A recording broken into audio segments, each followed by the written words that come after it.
Operação Histórica.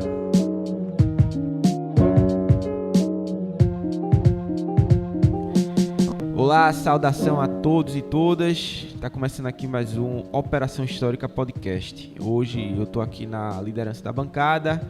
Ao meu lado, Thales. Bem-vindos aos mais velhos, bem-vindos aos mais novos.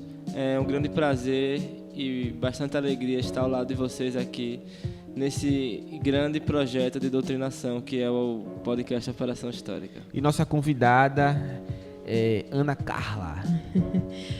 Olá, balburdianos. Meu nome é Ana Carla Pereira.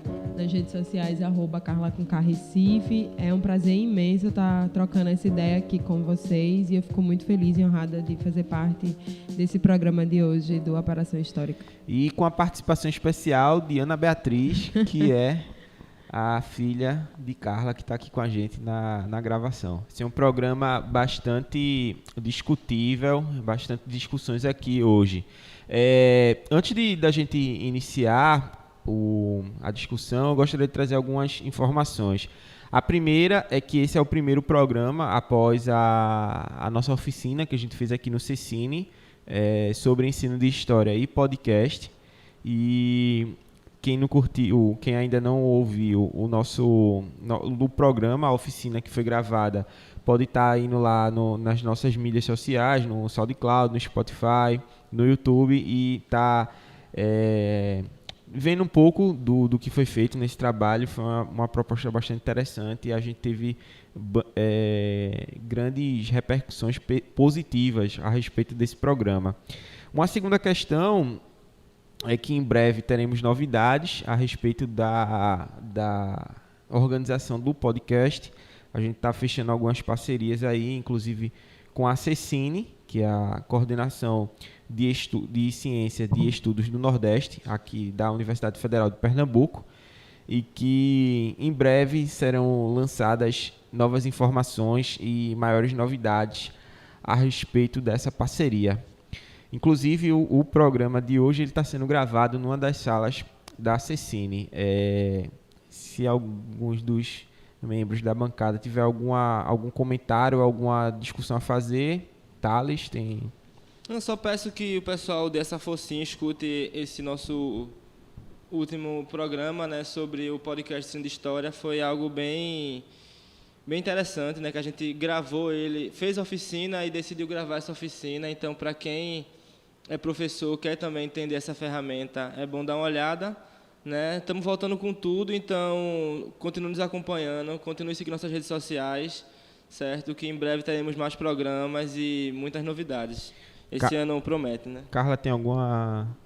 Tenho só fazer uma consideração de como é importante as pessoas que estão envolvidas no ensino da história se atentarem às novas ferramentas para que a gente consiga chegar na população, consiga conversar mais com a sociedade, para que ela também entenda a importância da pesquisa e do ensino superior na vida delas, como isso impacta a vida do Brasil e como é importante a gente poder divulgar nossas pesquisas e falar um pouco mais com as pessoas. Exatamente, ultrapassar as barreiras do academicismo. Acho que essa é uma das propostas até mesmo do Operação Histórica quando surgiu, né? De passar essas barreiras e criar um diálogo com a comunidade, que é o verdadeiro papel da universidade.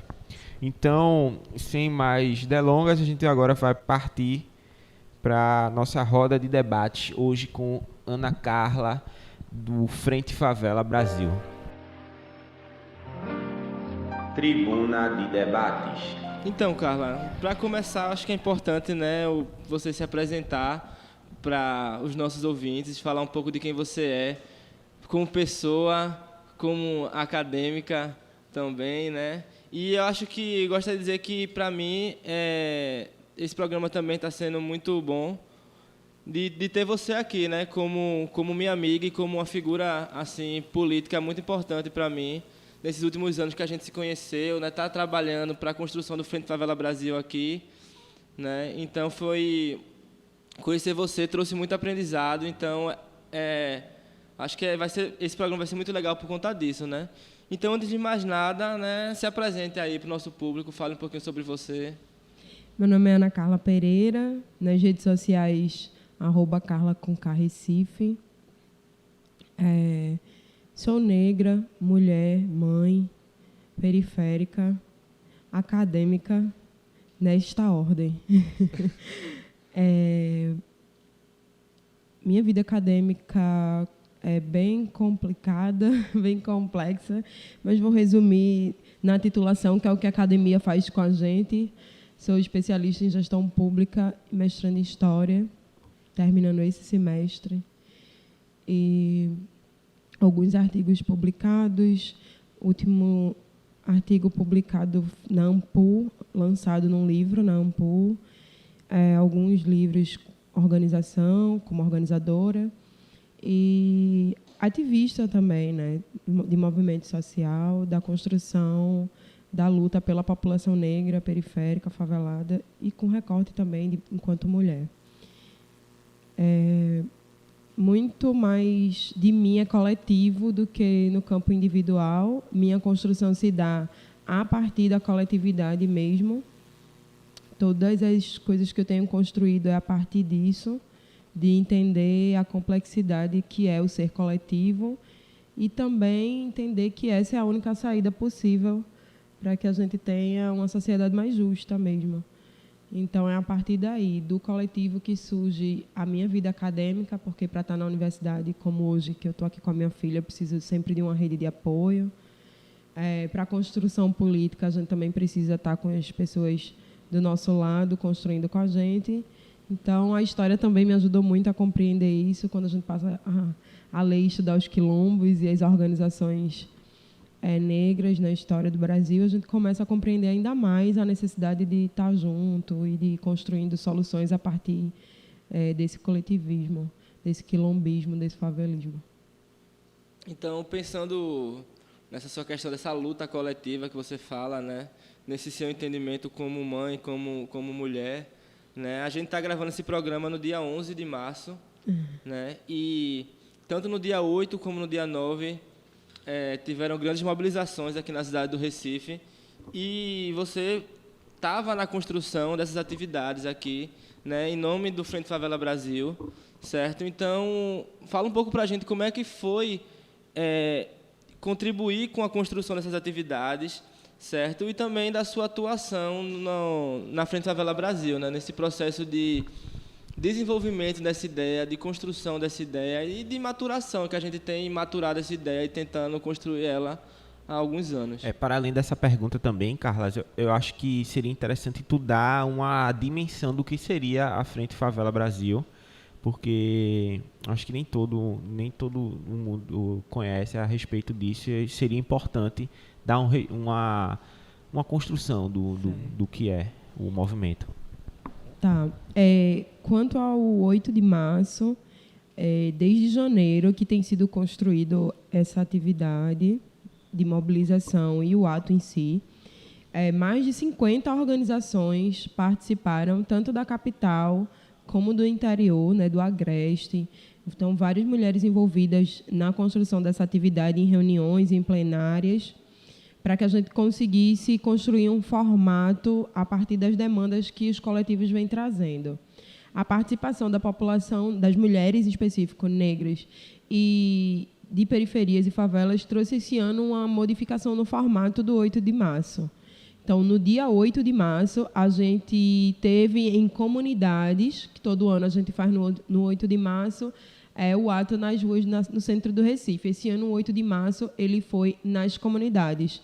Então, foi Nova Descoberta, Ibura, no Pina, né, ali, mais no Bode, né, ali dentro do Pina, e também no Morro da Conceição.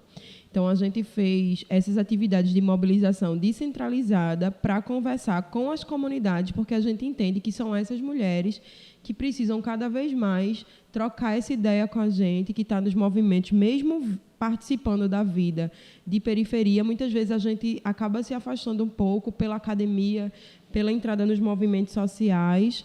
Então, a gente está sempre ali com elas.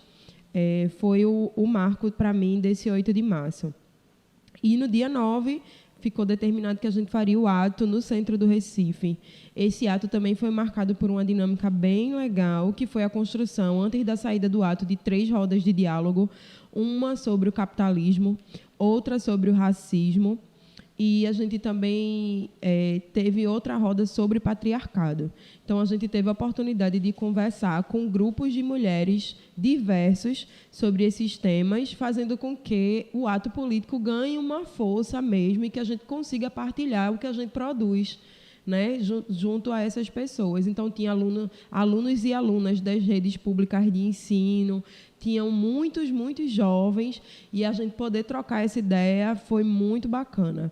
Então, para mim, assim, foi um sucesso. O 8 de março foi construído com muito fundamentalismo, muito fundamento político. Então, a gente fez discussão política do cenário, inclusive das últimas declarações de Bolsonaro a respeito do que ele considera ato, né, que, no caso, é um ataque à democracia brasileira, que ele convidou as pessoas para ir ao dia 15 para as ruas, contra o STF, contra o Congresso e etc. E isso mudou um pouco as nossas discussões durante a organização do 8M, porque isso se intensificou enquanto ataque e a gente precisava fazer essas reflexões. Então, teve muito debate político e a gente sai muito fortalecida dessa atividade.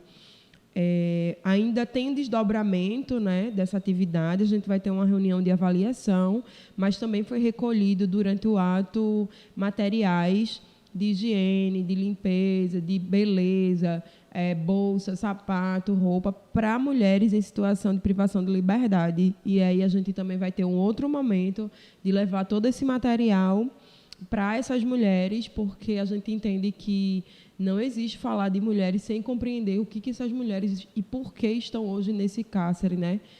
Sobre o encarceramento da população no Brasil, que também é muito grave. Então, assim, são vários desdobramentos que esse ato vem tendo e que é muito importante que a gente fale sobre ele. E sobre o Frente Favela Brasil, surge em 2016, diante do golpe de Dilma Rousseff.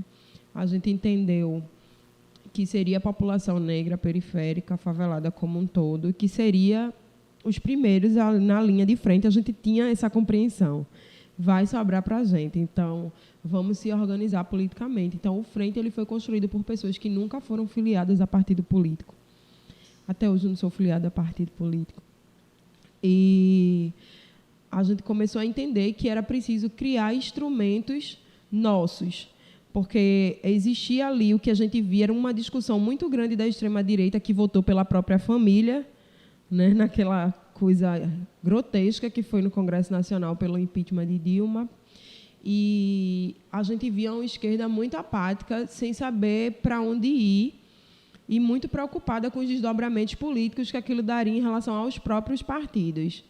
E a gente se sentia, naquele momento, meio perdido. E a gente começou a se organizar pelo Facebook, e por isso eu reforço a importância de ferramentas como esse podcast, porque foi numa rede social que a gente começou a se organizar e conhecer pessoas que iam começar a fazer a organização do Frente Favela Brasil. Então, a gente conversou com vários intelectuais negros, com pessoas que pensavam política dentro daquele cenário, e começamos a pensar uma ideologia que aquela esquerda branca, eurocêntrica, com um pensamento voltado muitas vezes para o capital, não nos representava de forma nenhuma.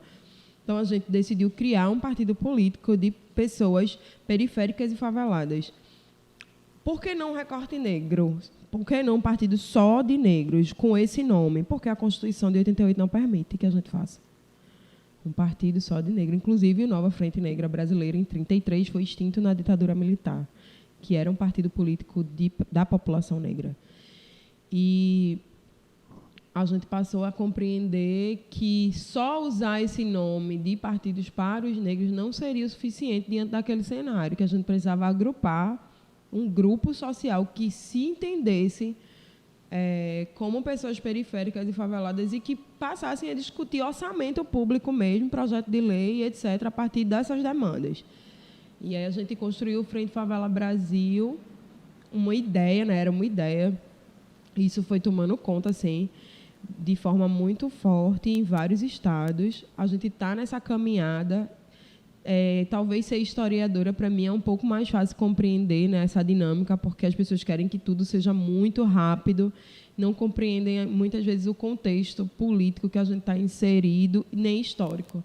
A gente sabe que os mecanismos são modificados, né, para que a gente não esteja nesses lugares, e então a gente compreendia que para a gente ia demorar um pouco mais, né? A gente tem experiências aí de partidos financiados por bancos que demoraram bastante para conseguir, e a gente sabe que os que conseguiram, existem muitas coisas envolvidas. Então, o fato da gente não dar o nosso capital político, não querer apadrinhamento financeiro de grupos políticos, nem de grupos ligados ao capital, seria, naquele momento, um divisor de águas e que faria a gente demorar um pouco para formalizar essa ferramenta.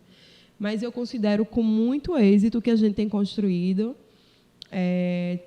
Ter trazido à tona o debate, né, foi fruto, inclusive, de destaque em uma pesquisa que o Frente Favela Brasil incentivou nas últimas eleições o maior número de candidaturas negras, assim como a terrível morte de Marielle Franco. Então, a gente já tinha promovido, inclusive ela chegou aí a algumas reuniões do Frente no Rio de Janeiro, e a gente fomentou esse debate da participação de pessoas negras na política.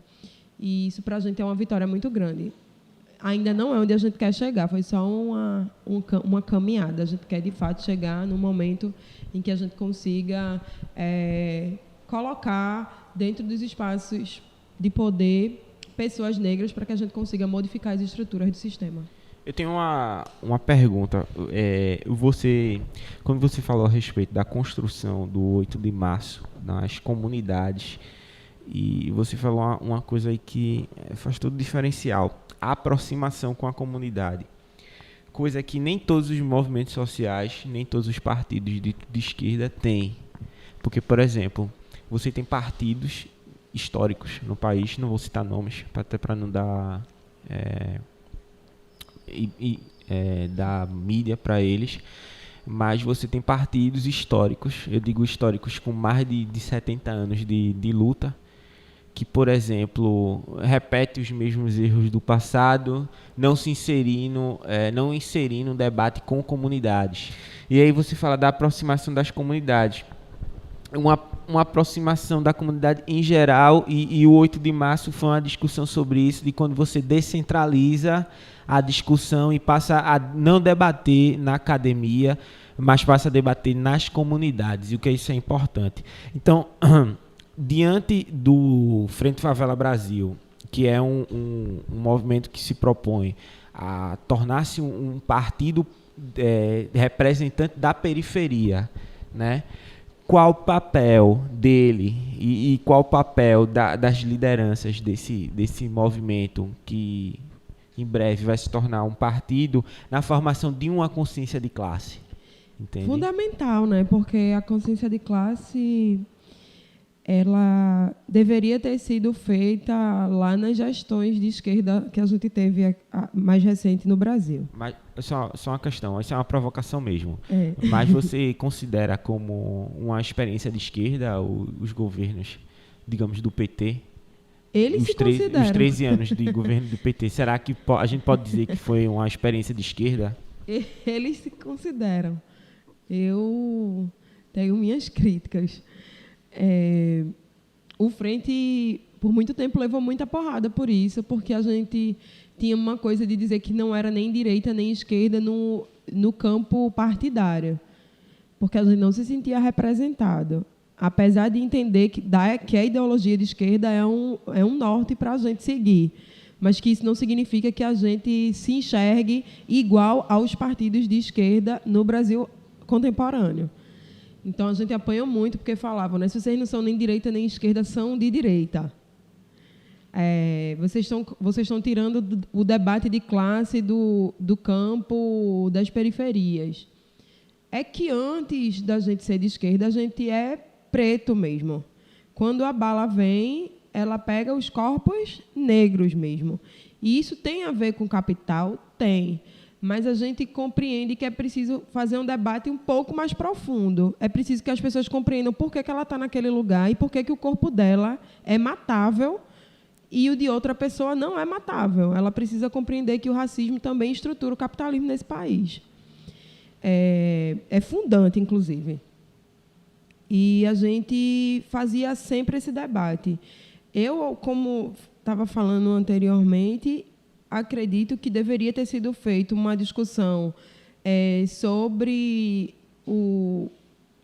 a questão de classe, desse entendimento de pertencimento, desde as gestões anteriores, mesmo que fosse de uma forma mais superficial, mas fazer as pessoas compreenderem que aquela geladeira mais barata era fruto da redução de imposto, né, sobre produtos que ocorreu na geladeira, fogão, carro, que aquilo ali não era presente de Deus, que era fruto de uma política econômica, e era preciso que a gente conversasse, já que tinha TV pública, já que tinha pronunciamento na TV, era necessário que aquilo fosse conversado mais com a população. A gente também tem algumas críticas, né, porque foi incorporado ao governo muitos movimentos sociais, e aí deixou-se de fazer esse debate nas periferias e nas favelas, porque as lideranças foram fazer parte do governo. E aí não é uma crítica à liderança fazer parte do governo, é ela não sair do movimento e ficar nos dois papéis. Né? Ela poderia ter ido compor o governo, sim, mas que ela deixasse o movimento a partir de outras lideranças para que esse debate continuasse sendo feito e não de forma enraizada, governo e movimento é uma coisa só. É impossível a gente construir governo e movimento num papel só. Né? E a gente fez essa discussão aí, e recebeu muitas críticas por isso. Inclusive no apoio que era cobrado a gente para Haddad na eleição, e a gente leu o programa de governo dele, estudou, e não tinha praticamente nada em relação à população negra. Tipo, era um parágrafo bem genérico, né? E assim, como que a gente vai fazer esse debate com a população negra na periferia, na favela, se na realidade o próprio programa de governo já não nos contempla? A gente fez uma proposta enquanto Frente Favela Brasil, e foi ali, nos 45 do segundo tempo, que eles aceitaram conversar. Já tinham conversado com a igreja, já tinham conversado com diversas outras organizações, e só foram para o Favelas com Haddad há poucos dias da eleição. Isso é uma coisa muito forte, né, na estrutura partidária, na estrutura política brasileira. Né? Esse afastamento que houve da periferia, esse afastamento que houve das bases, né? Mas há uma aproximação, entre enormes aspas, principalmente em período de eleição, né? Onde esses grupos políticos, essas figuras políticas, elas se utilizam dessas pessoas que estão ali na base construindo, né? Alguns presidentes da associação de moradores ou figuras importantes dessas favelas, dessas comunidades, né? Para se utilizar do capital político dessas pessoas em época de eleição, né? Então, essa estrutura política ela só se aproxima dessa base em época de eleição quando ela quer aquele capital político. E quando ela consegue aquilo ali, né, ela vai embora, ela desaparece. Né? Isso é o que a gente mais vê, né? Essa aproximação, mas é uma aproximação extremamente predatória. Né? Então, é muito válido, não só válido, como importantíssimo e fundamental, né, a favela, né, a população negra reivindicar o seu espaço e seu protagonismo. Não está dentro apenas de uma ala, dentro de um partido político, né? A ala LGBT, a ala negra, sabe? A ala das comunidades, mas é só uma ala que não tem uma voz ativa dentro das construções, dentro desses partidos, né? Então, acho que a Frente Favela Brasil é um marco nessa...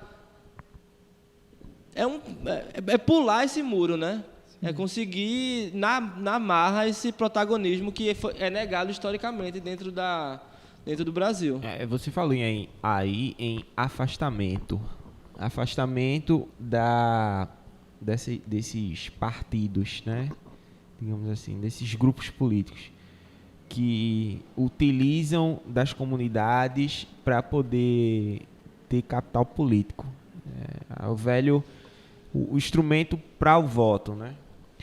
Mas aí a pergunta aqui, Thales, uma provocação até para dar continuidade ao debate. Você fala em afastamento, mas quando as instituições, na história desse país, ela esteve próxima ao negro, próxima à comunidade? Sabe como é? Porque, por exemplo, você tem em 1888 a abolição da escravidão, mas na prática nenhuma política social em relação ao negro foi instituída. Nem ao negro, nem ao indígena, nem à mulher. Entendeu? Pelo contrário, você tem, por parte do governo, várias e várias tentativas de, por exemplo, quando o café, na década de 30, tem lá o crash da Bolsa de Nova York, uma rápida atenção do governo em socorrer os latifundiários.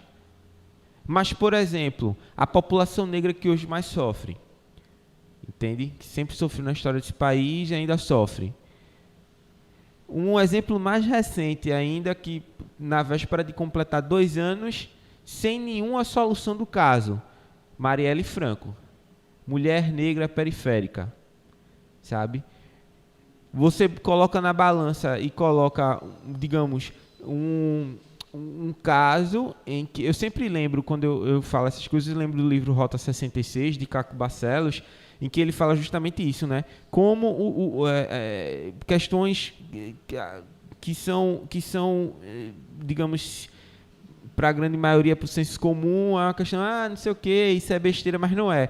Por exemplo, se dá visibilidade maior e rápidas soluções e rápidas respostas para um caso, digamos, de uma pessoa branca, de classe média, mas no caso de uma vereadora, sabe? Uma vereadora negra, mulher, periférica, até agora não se sabe, porque a gente sabe quais são as implicações desse caso. Então, quando se fala em afastamento, mas será que houve uma aproximação, sabe? Há essa aproximação, e aí é quando eu jogo para Carla, e é justamente isso, né? Quais os desafios, entende? Porque hoje no Brasil, o negócio funciona o seguinte: todo mundo está na comunidade, mas se o cara começa a ganhar R$5.000 ou ganhar um cargo de gerente, ele já começa a querer implicar para cima do outro. Eu ganho mais, não sei o quê, blá, blá, blá, blá. Quais são os desafios com relação a tipo de formação de uma consciência? Quais são os trabalhos?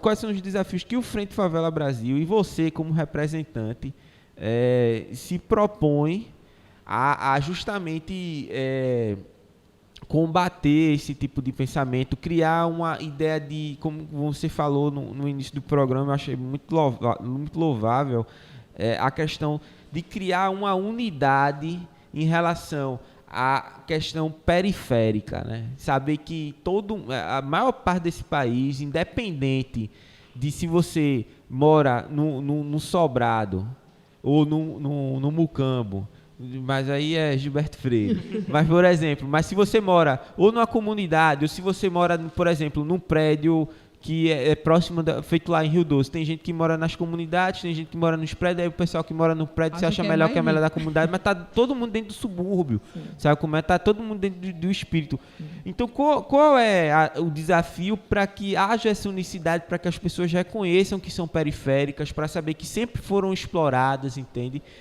E por serem exploradas, nunca reconheceram isso, e qual o desafio para que se tenha clareza em relação a isso e combater essa desigualdade social, racial e étnica nesse país? O desafio é imenso, né? Porque o capitalismo ele surge com a ideia de meritocracia.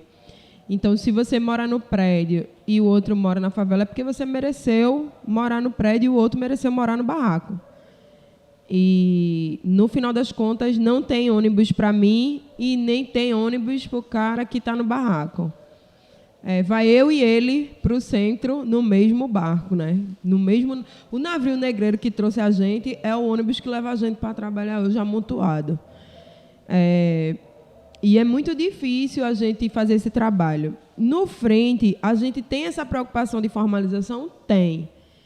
E muitas pessoas cobram que isso seja feito o mais rápido possível. Eu não tenho esse tempo, e aí eu faço um adendo novamente, que o meu privilégio de ter adentrado a universidade faz com que eu compreenda tempo de forma diferente, porque quando a gente estuda história, a gente compreende tempo com outra visão, a gente não compreende tempo a partir das urgências, a gente consegue analisar de forma mais profunda as necessidades para que as coisas se construam de forma sólida.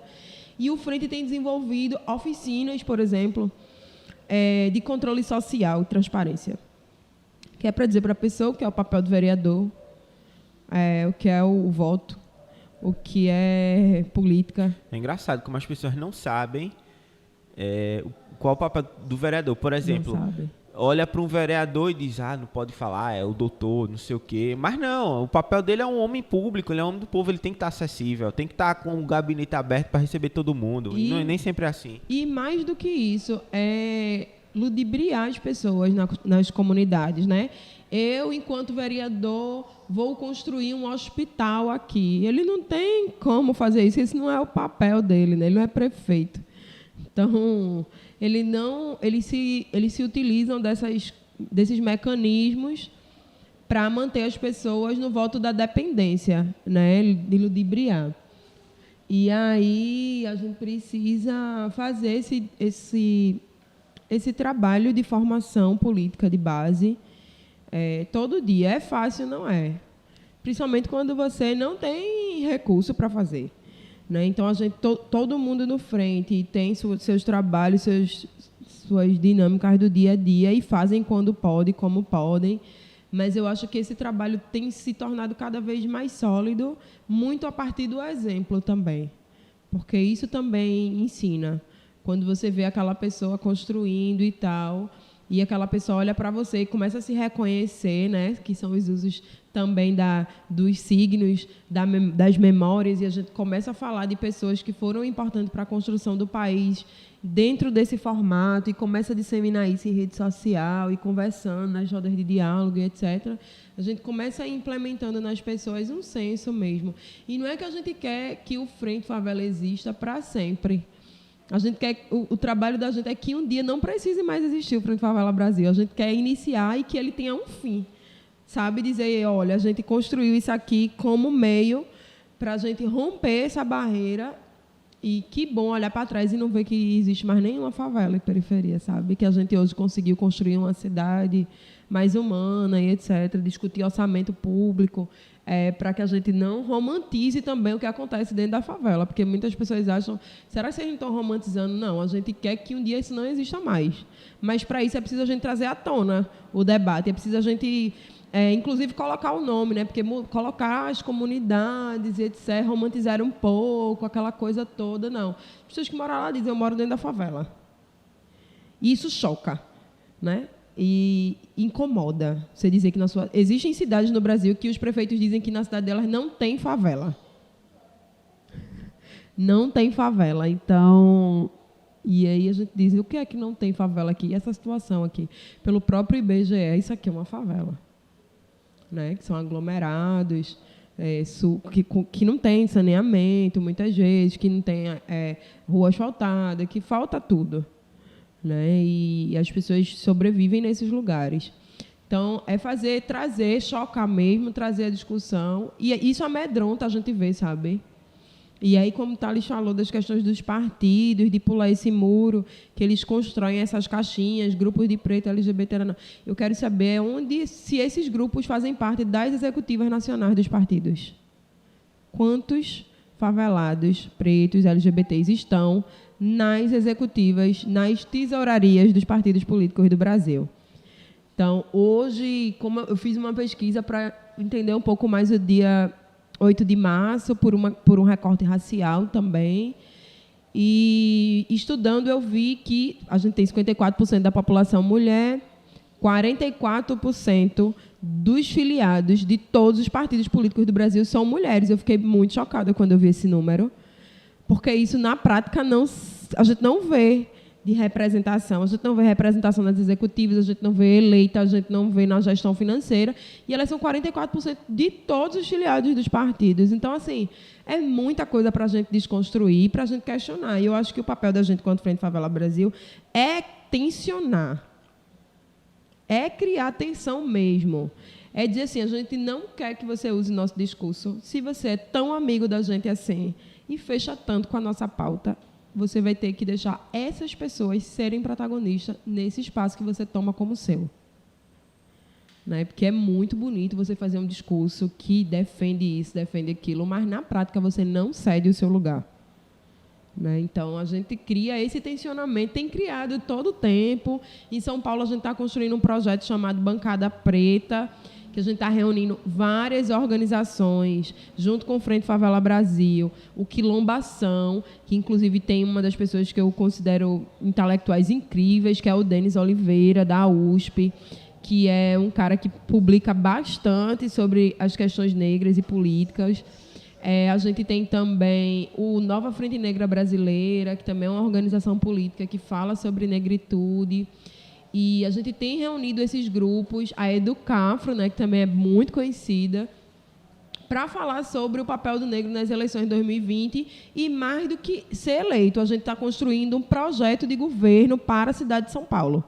Então, a gente não vai aceitar só que o cara diga eu acho vocês legais e tal. Não, a gente quer compromisso e, além de ter parte nesse projeto político, a gente compreende que é preciso a gente começar a disputar os orçamentos da cidade com a visão que se constrói a partir da periferia, que é quem mais paga tributo nos estados e no país. Você falou agora de um ponto-chave, eu acho que Thales tem mais a acrescentar sobre isso. Eu vou jogando as contribuições de acordo com o caminhar do debate. Mas, recentemente, você falou que lançou um artigo no livro... O negro na política nacional, no a caso, memória e a representação negra na contemporaneidade brasileira como forma de resistência. Isso, no caso, é o artigo do livro Dinâmicas da Resistência, Fronteiras, Estratégias e Mobilizações, organizado por Francisca Maria Neta e José Adelson Lopes Peixoto. E eu acho que seria interessante a gente discutir a respeito desse artigo, tomando como base esse artigo, a questão da participação dos negros na política, né? Primeiro porque temos um grande desafio. Nosso Congresso, o Senado e a Câmara, ele sempre foi o Congresso de 1800, do século XIX, desde a independência. São os mesmos latifundiários, são os mesmos escravocratas, são os mesmos... as mesmas famílias que dominam aquele cenário. É o pai, é o filho, é o neto, é o bisneto, enfim. Aqui em Pernambuco mesmo, se você for olhar as bancadas que se elegem, se for fazer uma linha genealógica, uma prosopopeia, né, como se fala, não sei nem qual é o nome disso, vai ver que são pessoas que estavam ligadas ao Partido Imperial, ao Partido Liberal, enfim, da época do Império. Então, falando a respeito disso, né, com relação à participação do negro, não sei se Thales vai fazer uma discussão mais profunda para perguntar e tal, mas eu gostaria de saber, Carla, como é que você vê hoje quais são as grandes dificuldades encontradas pelo negro, pela população negra, pela população periférica, para poder adentrar aquele clube, aquela elite. Se você vê como periférica, como negra, o Congresso, inclusive as bancadas, não o governo eu falo, mas as bancadas tidas como progressistas do campo popular, do campo de esquerda, será que elas realmente têm alguma coisa em favor dos menos favorecidos? E se elas realmente defendem as pautas negras, as pautas periféricas, como elas se propõem a divulgar nas suas mídias sociais e nos seus... E só uma coisa a acrescentar, né, que a gente tem uma segregação histórica, né? Sim, a libertação dos escravos é um eufemismo gigantesco, né? E isso tem desdobramentos até hoje na nossa sociedade, né? Isso vem causando muitos transtornos até hoje. Então, como a gente vem dizendo agora, né, que a política, quem está ali naqueles espaços de poder, são as mesmas famílias, né? É algo hereditário.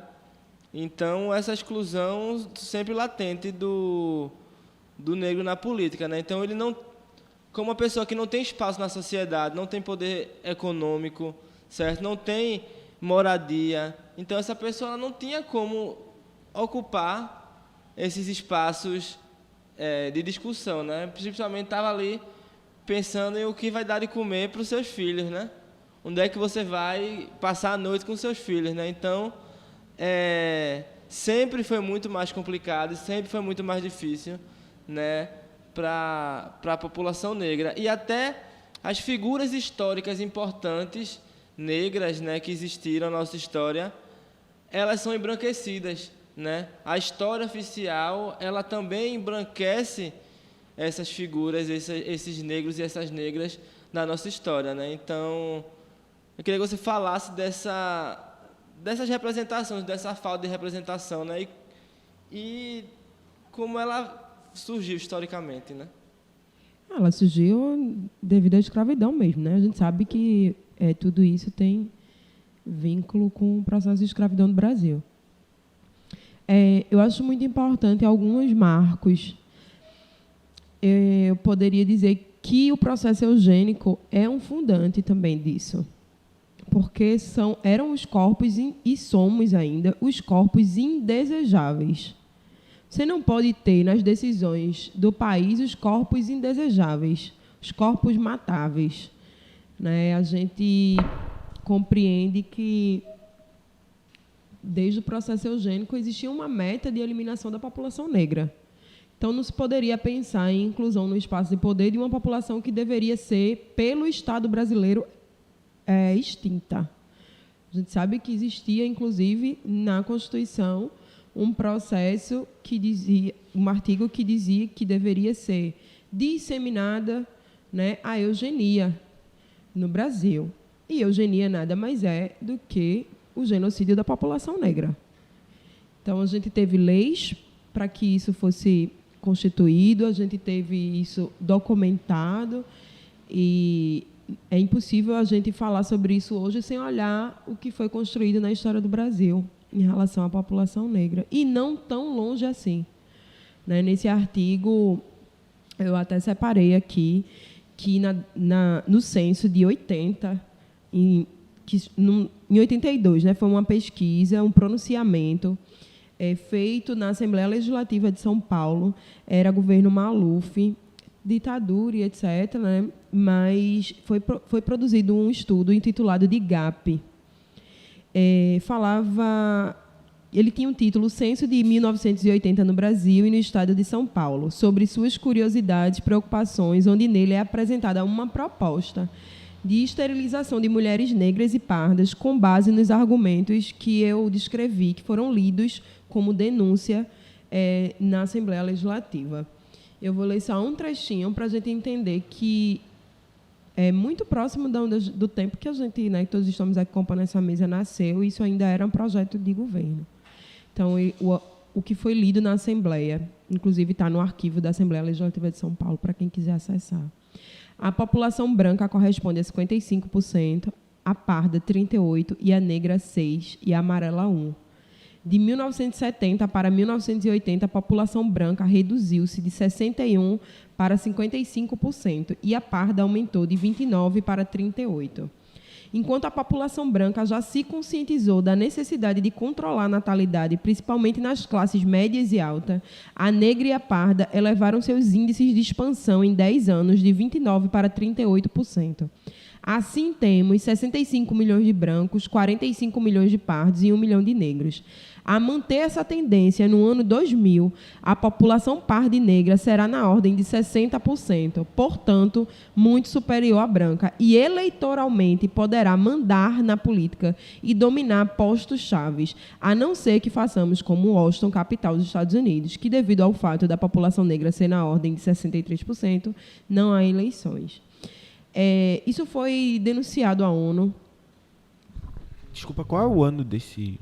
82. 1982. Isso. Então, em 82, foi denunciado. Isso foi lido na Assembleia Legislativa, esse estudo. Inclusive, eu estou aí em contato para aprofundar essa pesquisa com o Suplicy, porque ele faz parte dessa denúncia, ele estava presente. Quem foi que patrocinou esse estudo? Foi o próprio governo de São Paulo. O próprio governo de São Paulo. Na época... Esse estudo era Maluf. E está vivo ainda, né? E eu acho que a gente precisa entender que isso não está distante da gente. Esse projeto de esterilização de mulheres negras, inclusive, não foi dito com esse recorte de mulheres negras, mas sabemos que mulheres pobres significam mulheres negras hoje, e ele foi dito várias vezes por Bolsonaro nas últimas eleições. Então, é uma permanente, é uma constante esse projeto de... eles usam como controle de natalidade com um discurso que se coloca como planejamento familiar, mas que esse estudo mostra para a gente que a intenção é uma contenção política da população negra para que, em números, a gente não tenha como tomar o poder. Porque a população negra significa a população pobre desse país. Então, eles entendem que, se a gente for para a política, eles vão sair. Então, é a partir disso que a gente compreende como é importante. Muitas vezes as pessoas não entendem, mas você está no campo institucional, não é um lugar para a gente fazer esse debate. Dentro desses estudos, a gente só vê que é importante a gente estar nesses espaços, sim. Compreender como que isso tem se dado. Mesma coisa no campo acadêmico, que muitas vezes é criticado a academia. Eu tenho minhas críticas à forma como a academia se dimensiona no campo social, mas eu também reconheço a necessidade do academicismo nesse sentido, porque foi a academia que me permitiu compreender essas ferramentas, ir atrás dessa documentação e encontrá-la e trazer à tona para poder falar sobre isso com as pessoas. Então, eles tinham a meta de esterilizar mulheres negras para que não fossem maioria. E vale ressaltar que o estudo no campo numérico estava certo. A partir de 2000, a população negra, de fato, era a maioria. Né? Então, de 2000, eles não erraram a conta, não. São as repetições das teorias malthusianas, neomalthusianas do século XIX. E isso não é novidade, sabe? Porque, por exemplo, no mestrado, eu trabalhei a respeito da Aliança para o Progresso aqui em Pernambuco, e sempre debatendo com minha orientadora, a professora Cristina Dabar, ela sempre vinha à memória um caso, que ela dizia, olha, veja, porque deve ter alguma coisa relacionada com os planos de saúde dessa sua Aliança para o Progresso. Porque em 1900 entre o final da década de 60 e 70, já nos anos finais da Aliança para o Progresso, um programa de medicina norte-americano para as populações periféricas da América Central e América do Sul, principalmente os países mais pobres, como, por exemplo, o Peru, as ilhas caribenhas, aqueles países da América Central, eles mandavam essas equipes médicas para fazer acompanhamento pré-natal das mulheres. Só que quando as mulheres pariam, tinham seus filhos, eles faziam uma ligadura, né, o processo de esterilizar a mulher, a laqueadura, isso, de forma involuntária. Ou seja, a mulher não tinha nenhuma opinião, ela não assinava nada, simplesmente eles cortavam justamente para evitar o nascimento de mais e mais pessoas. E aí você traz um dado desse aqui para o Brasil, eu imagino os casos de situações que possam ter ocorrido e que a gente não conhece aqui no Nordeste, que é uma área que ainda hoje, para o sul do país, é uma região incômoda, né? Porque, por exemplo, é uma região que não elegeu Bolsonaro presidente, é uma região que se mostra sempre na vanguarda contra esses retrocessos, é uma região que, historicamente, é uma região sofrida.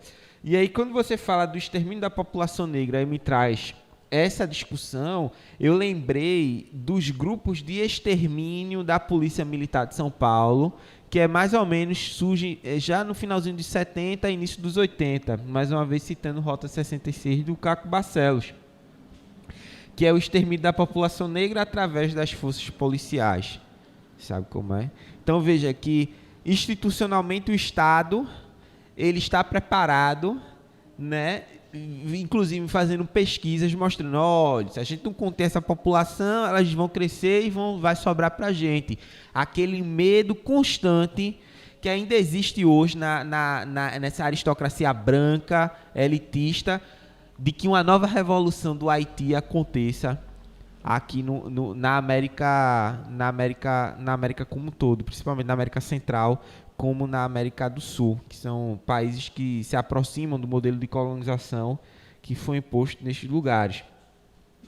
Realmente eu estou um pouco chocado com essa informação e saber que uma instituição promoveu esse tipo de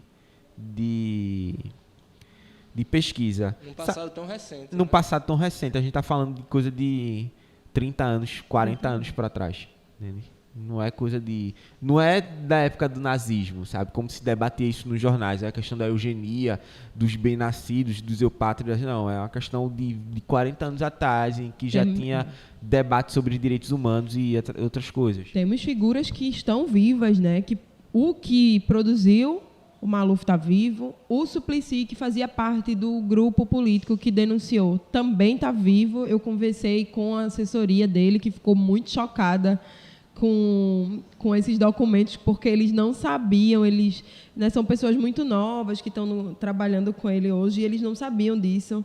E a gente tem marcado aí para ter uma conversa, porque eu preciso saber mais também informações sobre o próprio GAP, esse grupo de estudo, que eu não encontrei ainda documentação sobre esse estudo. Provavelmente deve a ditadura ter dado fim a muita coisa desses documentos, mas como a gente tem pessoas vivas aí, inclusive deixo aberta essa pesquisa, está aí para outras pessoas que queiram também entrar para pesquisar assuntos correlacionados aqui em Pernambuco, porque provavelmente nesse período, se a gente começar a pesquisar, esse tipo de política deveria estar sendo discutido em vários lugares.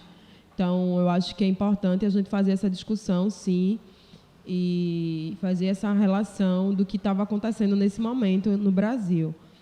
Esse estudo também foi muito falado numa outra vertente, pela Sueli Carneiro, né, que é uma grande intelectual negra. E a Sueli Carneiro, ela faz um recorte sobre o corpo da mulher negra, né, como homens brancos decidiam sobre o corpo de mulheres negras. E aí ela fala sobre a esterilização de mulheres e tal. Mas nessa pesquisa que eu comecei a desenvolver, ela traz um ponto que, para mim, é o fundante. Não é só a questão do domínio do corpo da mulher. A finalidade, de fato, não era essa. A finalidade era causar um domínio político em relação à população.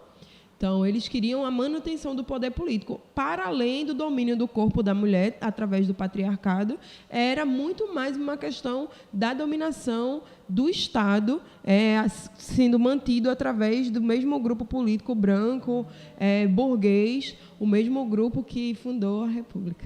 Ainda pensando nisso, né, em 9 de dezembro, se eu não me engano, ali entre novembro e dezembro, né, você foi convidada para participar de uma audiência no STF. Né? A audiência em si, ela falava sobre as candidaturas avulsas, né? Os projetos de candidaturas avulsas, mas seu discurso ali, a sua palavra ali, né, tratou em questão da desigualdade racial, de gênero e social, né, que existe tanto dentro do parlamento, e as dificuldades estruturais encontradas por aqueles que conseguem se candidatar, né? Como falta de recurso, falta de apoio, né? Que mesmo aqueles que ainda conseguem chegar lá, né? É uma batalha muito maior, né? Então, como é que foi participar disso, né? Ser convidada, né? Foi uma surpresa, na verdade. Não esperava. Mas as instituições do Brasil, elas estão muito atentas ao que tem acontecido. Por mais que a gente acredite que está passando desapercebido, não estamos. E isso é assustador também.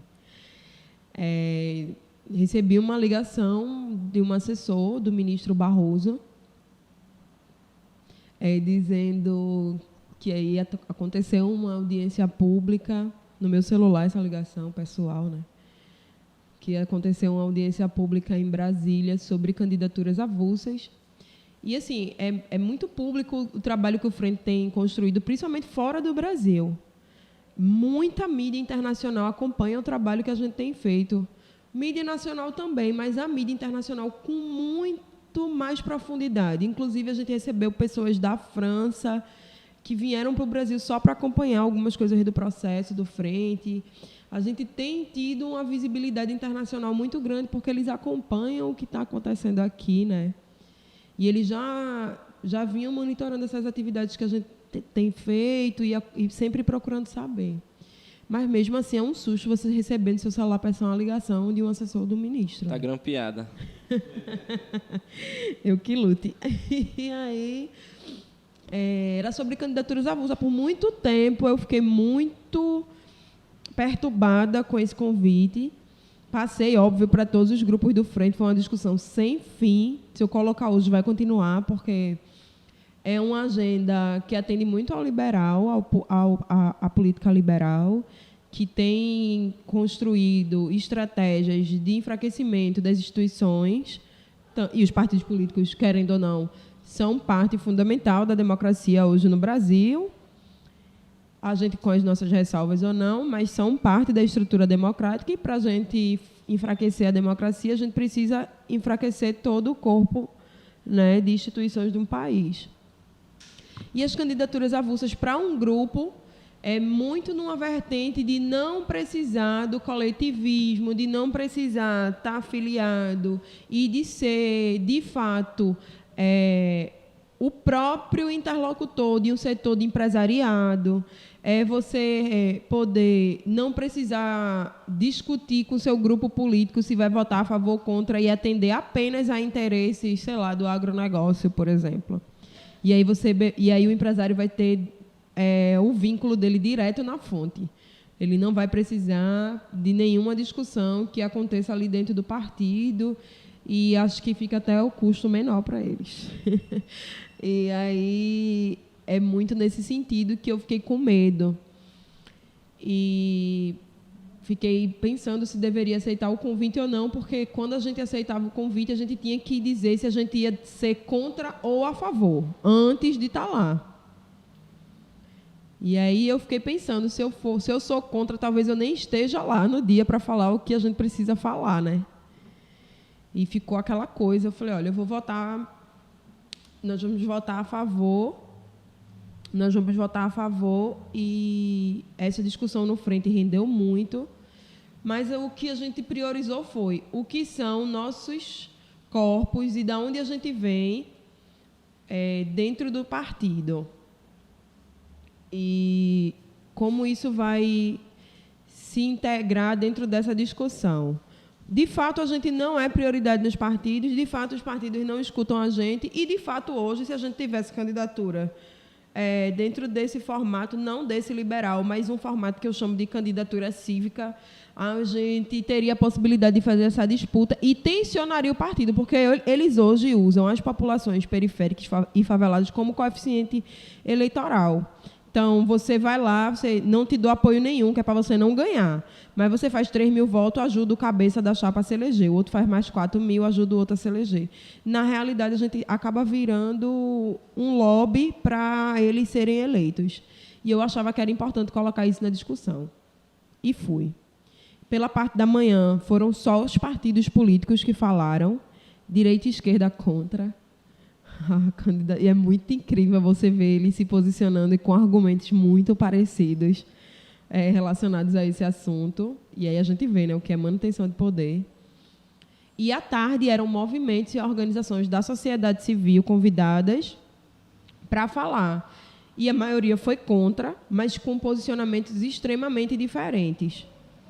Uns nesse posicionamento mais liberal e etc., e eu fiz uma fala a partir desse lugar. Comecei também questionando o porquê que, no período da manhã, todos nós, enquanto organização da sociedade, estávamos ouvindo os argumentos dos partidos, e, durante a tarde, eles foram embora. Eles não ficaram para ouvir a sociedade. Então, isso já mostra o quão democrático eles são. Né? Porque se ficar para ouvir os argumentos e as justificativas não é importante para os partidos, então, de fato, que democracia é essa? Que eles alegavam ter dentro do partido um processo democrático. Tá? Esse era o argumento deles, que era um processo democrático. E chocou muito o que eu falei. Eu comecei falando um trecho do Grande Sertão de Veredas, né, que para falar das desigualdades que existem e como elas se perpetuam dentro desse processo político, dentro dos partidos. Por alguns momentos eu via o Barroso quase que se segurando na cadeira, porque a gente foi para isso, né, para fazer o tensionamento e questionar. Exato. Se tem a oportunidade... Eu fui lá para isso e para falar que eu era a favor de candidaturas, mas em um outro formato.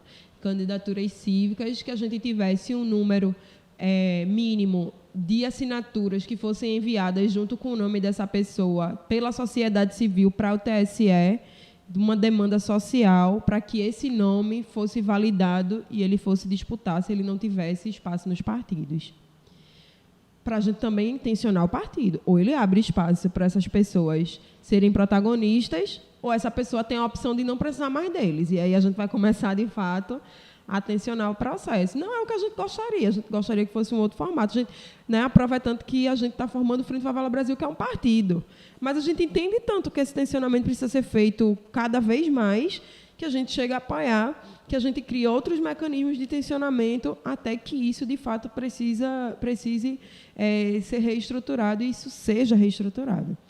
Mas foi muito importante a minha ida. Muitas pessoas me procuraram depois disso, inclusive o próprio ministro, porque ele vai levar essa fala para o plenário do STF, ele vai fazer uma transcrição dessa fala para levar para o plenário. E eu acho que o papel foi esse mesmo.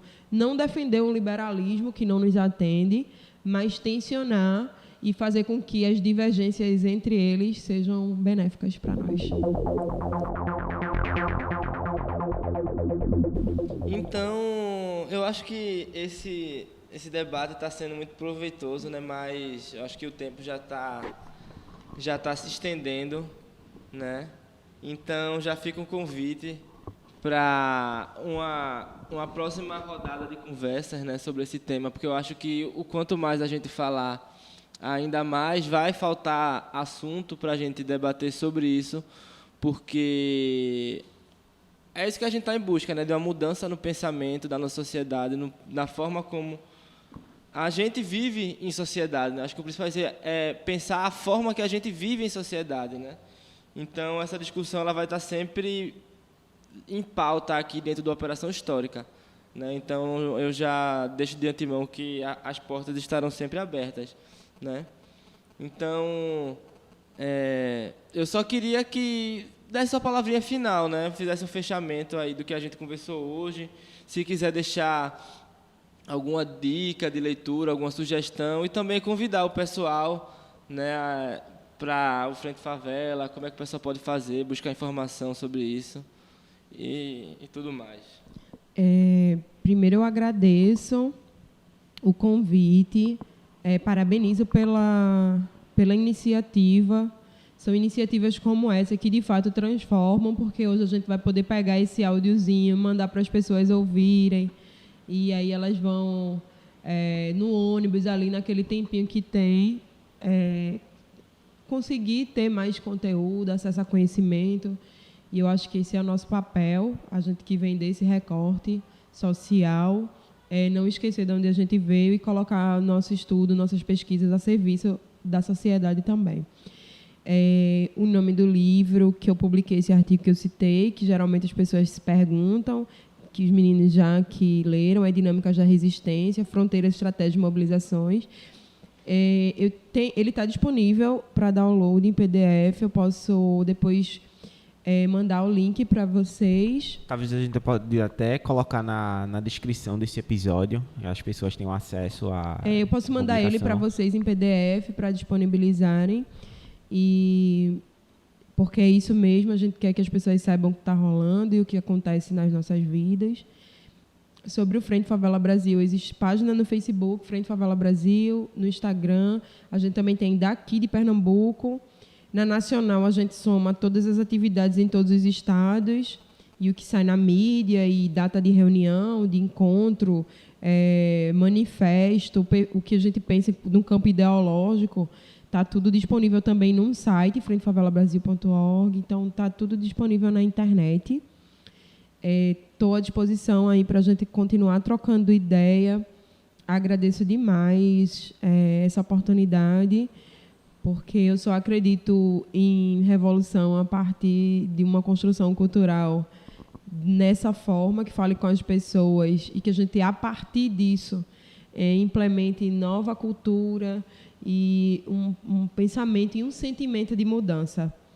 E isso não se acorda amanhã fazendo revolução. Se faz revolução todos os dias, até que isso eclode de uma maneira mais ampla e mais forte. Então, cada um de nós que está fazendo esse papel, que muitas vezes é considerado tão pequenininho ali no dia a dia, somos nós que estamos fomentando a transformação que a gente quer ver. Talvez não seja a gente que veja, mas talvez seja a minha filha que está aqui hoje acompanhando, que vivencie o fruto do trabalho que vocês têm construído hoje. Então, agradeço muito.